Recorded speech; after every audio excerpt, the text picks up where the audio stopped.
शङ्करं निरस्तदैत्यकुञ्जरं दरेतरोदरं वरं वरे भवक्रमक्षरम्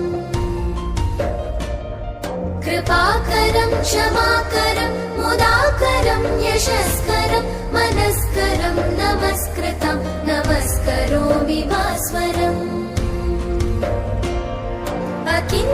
अकिञ्चनातिमार्जनं चिरन्तनोक्तिभाजनं पुरारिपूर्वनन्दनं सुरारिगर्वचर्वणम् प्रपञ्चनाशभीषणं धनञ्जयादिभूषणं कपोलदानव